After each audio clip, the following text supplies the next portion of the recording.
उन सभी स्टूडेंट्स में से जो अपने अपने इवेंट की तैयारी कर रहे थे, फाइटिंग टूर्नामेंट में भाग लेने वाले स्टूडेंट्स सबसे ज्यादा एक्टिव थे। वहां पर हर एक स्टूडेंट अपनी शक्तियों को छिपाने की पूरी कोशिश कर रहा था और इसके बजाय किसी और तरह की ट्रेनिंग ले रहा था। ऐसा इसलिए था क्योंकि अगर किसी को लड़ने से पहले अपने प्रतिद्वंदी की शक्ति के बारे में पता चल जाए तो उस खिलाड़ी को बड़ा फायदा हो सकता था। नितिन ने बहुत से लोगों से पूछा कि क्या उनमें से कोई लकी शाह नाम के स्टूडेंट को जानता है, लेकिन उसे किसी से कुछ जवाब नहीं मिला। कुछ और करने के लिए नहीं होने के कारण नितिन टूर्नामेंट के पहले राउंड के शुरू होने का इंतजार कर रहा था, क्योंकि इवेंट शुरू होने के बाद फिर कोई भी अपनी शक्तियों को छिपा नहीं पाएगा। जब नितिन ट्रेनिंग रूम में हर जगह लकी शाह नाम के स्टूडेंट को ढूंढ रहा था, तभी अचानक से उसे अपने पीछे से किसी स्टूडेंट की चिल्लाने की आवाज सुनाई दी। उस लड़के ने कहा, "ए लकी, तुम कैसे हो भाई?"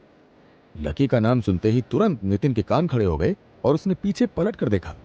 नितिन ने देखा कि वहां एक लड़का खड़ा हुआ है जिसके शरीर का आकार बिल्कुल किसी सामान्य लड़के की तरह ही था, और उस लड़के की यूनिफॉर्म को देखकर नितिन कह सकता था कि वो फर्स्ट ईयर का स्टूडेंट है।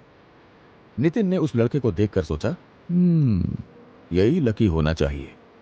इसी ख्याल के साथ नितिन ने आगे बढ़ने की सोची और छिपते छिपाते छलांग मारते हुए उस लकी नाम के लड़के के पास आगे बढ़ने लगा। नितिन ने ऐसा इसलिए किया ताकि जब वो उस लड़के के नजदीक पहुंचे तो लोगों को उस पर शक ना हो। दो स्टूडेंट्स, लकी और उसका दोस्त, दूर खड़े होकर बात करने में व्यस्त थे।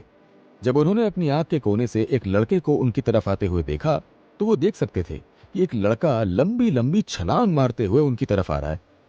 लकी और उसके दोस्त को यह साफ समझ में आ गया था कि वो लड़का किसी कारण से उनके नजदीक आने की कोशिश कर रहा था। लकी और उसके दोस्त को नितिन बहुत अजीब लग रहा था। उन्हें नितिन को अपनी ओर आते हुए देखकर बहुत शर्मिंदगी महसूस हो रही थी। लकी से रहा नहीं गया और उसने तुरंत नितिन से पूछ लिया, क्या मैं आपकी कोई मदद कर सकता हूं?" नितिन ने लकी की बात का जवाब देते हुए कहा, नहीं, मैं तो बस यूं ही फाइटिंग टूर्नामेंट के लिए वार्म अप कर रहा हूं।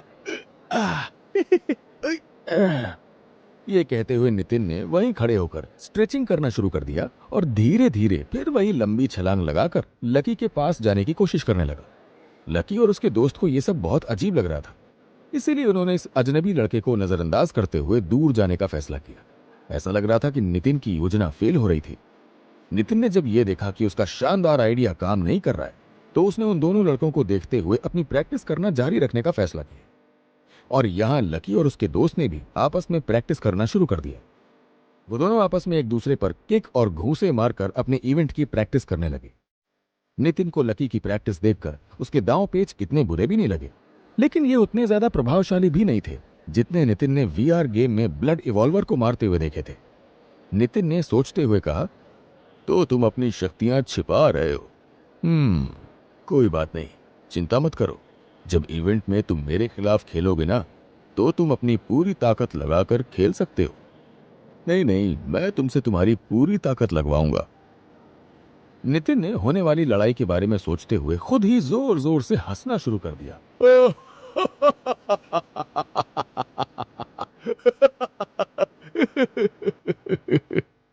नितिन को यह सोचकर बहुत मजा आ रहा था कि इवेंट में उसके और ब्लड इवॉल्वर के बीच एक रीमैच होने वाला है। अगला दिन आ गया था और सुबह का समय हो रहा था। सार्थक को रात भर सोने में बहुत परेशानी हुई। हर घंटे सार्थक की नींद भयानक दर्द की वजह से जाग जाती, क्योंकि उसके एचपी लगातार नीचे जा रहे थे। 21 out of 95 HP। अभी के लिए सार्थक को इस दर्द को सहना बहुत ज्यादा जरूरी था, और उसका खून ना पीने का आइडिया जारी रखना बहुत इंपॉर्टेंट था, क्योंकि सार्थक को खून के नशे की लत दूर करने की जरूरत थी। और सार्थक को लग रहा था कि वो इसको जितना जल्दी कर लेगा उतना ही उसके लिए अच्छा होगा, और फिर सार्थक अलग अलग प्रकार के खून का उपयोग करके एक बार फिर से ताकतवर हो पाएगा। और ऐसा करने के लिए सार्थक के लिए यह इवेंट एकदम सही था, क्योंकि यहां पर हर जगह बहुत सारे लोग थे, जिसकी वजह से सार्थक को जो काम सीक्रेटली करना था वो नहीं कर पाएगा।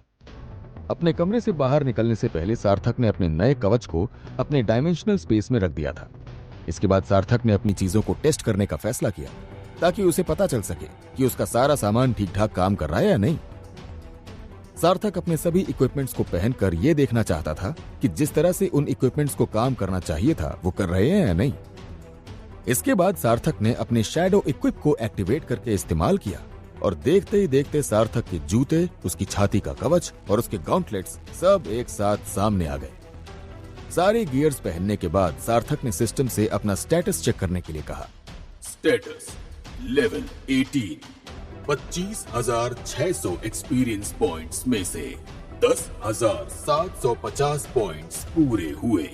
एचपी 95 में से 21 एचपी अभी भी बचे हैं।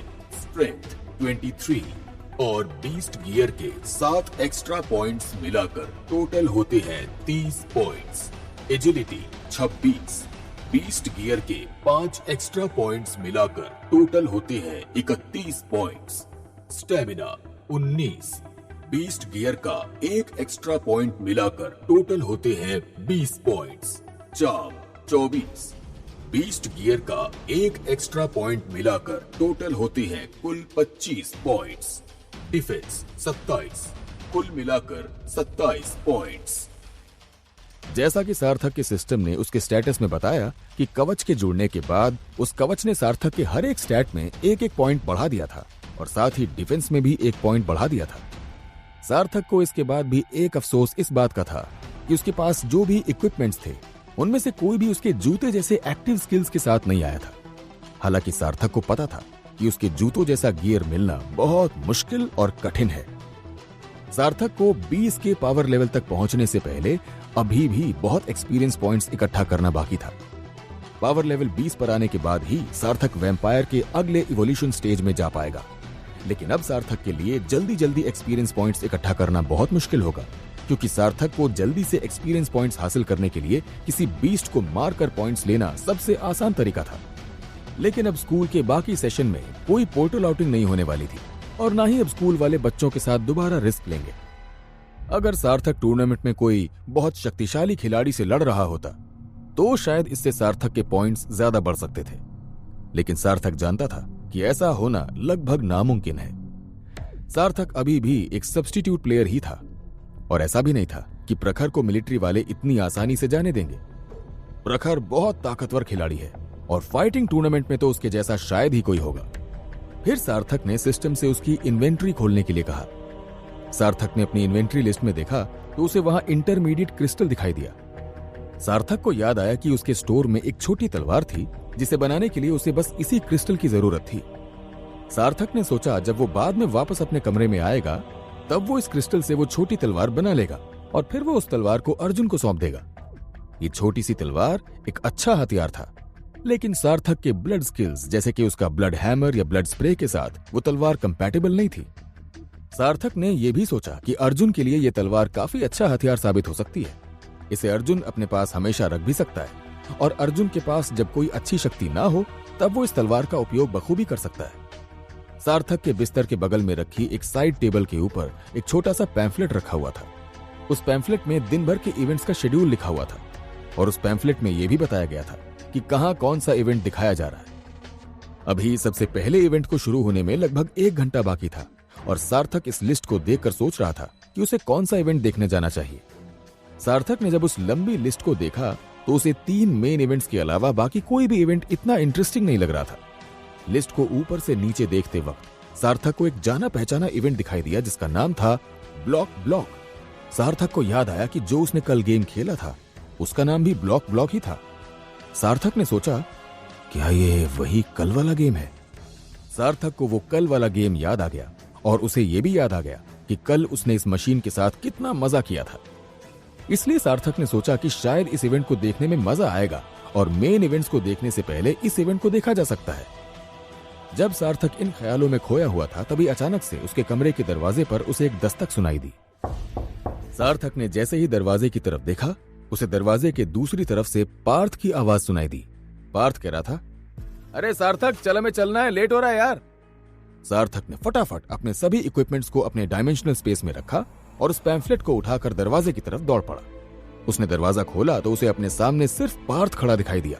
उसने पार्थ से पूछा, अरे तुम अकेले आए, अर्जुन कहाँ है? पार्थ ने जवाब दिया, मुझे नहीं पता, मैं तो सबसे पहले अपने कमरे से निकलकर तुम्हारे पास ही आया हूं। सार्थक कमरे से बाहर निकला और दरवाजा बंद करते हुए गलियारे में नीचे देखा तो उसको अर्जुन उसकी ओर आता हुआ दिखाई दिया।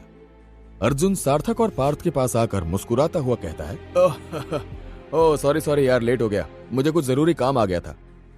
पार्थ और सार्थक ने भी मुस्कुरा दिया। फिर पार्थ ने अर्जुन और सार्थक से पूछा, हाँ तो बताओ गाइस, हम सबसे पहले कौन सा इवेंट देखने जा रहे हैं?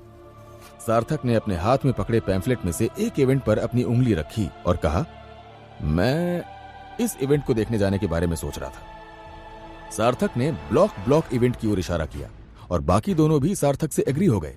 वो कोई भी इवेंट देख सकते थे। ठीक सार्थक की ही तरह अर्जुन और पार्थ को भी सिर्फ मेन इवेंट्स में सबसे ज्यादा दिलचस्पी थी। इसके अलावा वो कोई सा भी गेम देख सकते थे। इसके बाद वो तीनों लड़के होटल से बाहर निकले और बाहर आकर देखा तो बाहर का नजारा पहले से काफी अलग हो चुका था। ऐसा क्या अलग नजारा देख लिया इन तीनों ने होटल से बाहर निकलकर? क्या सार्थक को लोग उस वायरल वीडियो की वजह से जान जाएंगे? कैसे छिपाएगा सार्थक अपना राज? और इस रोमांचक इवेंट में हमें और क्या नया सुनने को मिलेगा? जानने के लिए सुनते रहिए ये मजेदार और रोमांचक कहानी माय वेम्पायर सिस्टम, सिर्फ और सिर्फ पॉकेट एफएम पर।